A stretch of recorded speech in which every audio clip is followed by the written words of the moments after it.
Kemudian juga ya, di dalam agama kita juga mengenal syu'abul iman, cabang-cabang keimanan. Termasuk cabang-cabang keimanan ya percaya adanya ahlul bait Nabi.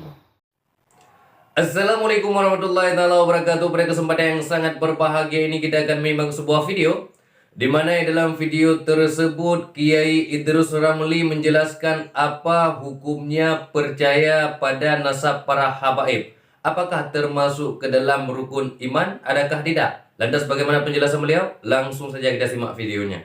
Kemudian apakah percaya bahwa Habib itu merupakan cucu Nabi masuk dalam rukun iman? Juga tidak. Ada pertanyaan, apakah percaya kepada keluarga Nabi termasuk rukun iman? Jawabannya, percaya bahwa si A keluarga Nabi itu memang bukan rukun iman. Bukan, karena rukun iman jelas ya ada 6. Cuma kalau karena bukan rukun iman lalu ada anggapan tidak wajib percaya, itu salah. Mengapa? Karena yang wajib dipercaya di dalam Islam bukan hanya rukun iman. Rukun Islam wajib dipercaya, ihsan wajib dipercaya. Kemudian di dalam agama kita ada mengenal usuluddin, pokok-pokok dalam agama, itu wajib dipercaya. Kemudian di dalam fikih bab furu', di dalam bab furu' hal-hal penting yang termasuk usul itu juga wajib dipercaya. Seperti sholat subuh 2 rakaat, sholat maghrib 3 rakaat, itu wajib percaya. Kemudian juga ya banyaklah. Nah, persoalannya para ulama kita ini menganggap bahwa percaya kepada keluarga Nabi SAW itu termasuk bagian dari i'tiqad, akidah ahlus sunnah atau usuluddin. Ini misalnya ya, salah satu kitab yang berjudul Al-I'tiqad wal Hidayah ila Sabilir Rasyad, karangan Imam Al-Baihaqi, halaman 405, ada bab Al-Qaul fi ahli baiti Rasulillah sallallahu alaihi wasallam wa alihi wa azwajihi. Ini pembahasan tentang keluarga Rasulullah sallallahu alaihi wasallam, keluarganya dan istri-istrinya. Lalu yang dimaksud keluarga Nabi di sini siapa saja? Ini Imam Al-Baihaqi secara panjang lebar ya. Misalnya dalam satu hadis keluarga Nabi itu ya istri-istrinya, lalu anak cucunya, kemudian kerabat dekatnya, Bani Hashim, Bani Muttalib. Dasarnya ya hadis disebutkan di dalam kitab ini.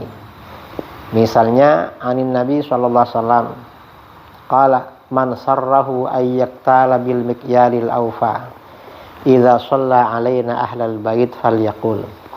Siapa yang senang akan menimbang pahala dengan timbangan yang sempurna, pahalanya nanti sempurna, ketika bersolawat pada kami ahlul bait, maka katakan solawat ini, Allahumma sholli ala Muhammadin Nabi. Ya Allah, curahkanlah rahmat ta'zimmu kepada Nabi Muhammad sang Nabi, wa azwajihi, dan istri-istrinya ummahatil mu'minin. Nah, tadi kan bersolawat kepada ahlul bait, berarti istri-istri Nabi termasuk ahlul bait. Wa dzurriyyatihi, dan anak cucunya. Lalu ahli baitihi, dan kerabat dekatnya, Bani Hashim, Bani Muttalib. Kama shallaita ala Ibrahim innaka Hamidum Majid. Sebagaimana engkau curahkan rahmat ta'zimmu kepada Nabi Ibrahim, sesungguhnya engkau maha terpuji lagi maha agung. Nah, artinya apa? Di sini dikatakan anak cucu Nabi itu ahlul bait. Kita harus percaya bahwa ahlul bait itu masuk bagian akidah. Kemudian juga ya, di dalam agama kita juga mengenal syu'abul iman, cabang-cabang keimanan. Termasuk cabang-cabang keimanan ya percaya adanya ahlul bait Nabi. Mengapa ahlul bait diterangkan di dalam Al-Quran, di dalam hadis-hadis Nabi. Dan ahlul bait ini penting. Mengapa para ulama memasukkan ahlul bait dalam usuluddin? Karena persoalan keluarga Nabi ini membedakan ahlus sunnah dengan orang di luar ahlus sunnah. Ada dua kelompok yang berbeda dengan ahlus sunnah yang ekstrim. Yang pertama Syiah, yang kedua Nasibi. Yang Nasibi ini benci keluarga Nabi. Yang Syiah hulu berlebih-lebihan pada keluarga Nabi, tapi pada sebagian keluarga Nabi, sebagian yang tidak disukai dibatalkan oleh mereka. Tidak menganggap mereka sebagai keluarga Nabi. Ahlus sunnah wal jamaah itu ambil jalan tengah. Tidak hulu seperti orang-orang Syiah, tidak anti seperti orang-orang Nasibi. Jadi jangan dibilang percaya pada keluarga Nabi, kepada Habib, kepada Sayyid bukan rukun iman. Memang bukan rukun iman, tapi walaupun bukan rukun iman, tidak semua hal yang bukan rukun iman gak wajib dipercaya. Banyak hal-hal di luar rukun iman wajib dipercaya. Kemudian terkait isu-isu belakangan tentang nasab para habaib, bagaimana kita menyikapi? Jawabannya, para ulama kita dari dulu-dulu ya, terutama ulama Yaman, ulama Mekah, ulama Madinah, itu mengesahkan nasab Sadah Ba'alawi. Dan itu cukup bagi kita. Gimana kalau gak percaya pengesahan ulama selevel Imam Ibnu Hajar Al-Haytami, Imam As-Sakhawi, atau imam-imam yang lain, gak percaya? Loh, kalau ada orang gak percaya pada para ulama, itu gak boleh. Itu berarti termasuk tanda-tanda nifak di hatinya, tanda-tanda orang munafik. Dan saya perhatikan ya, yang melecehkan Imam Ibnu Hajar Al-Haytami orangnya agak liberal biasanya, ngawur orangnya. Enggak, ya punya ilmu tapi enggak begitu alim.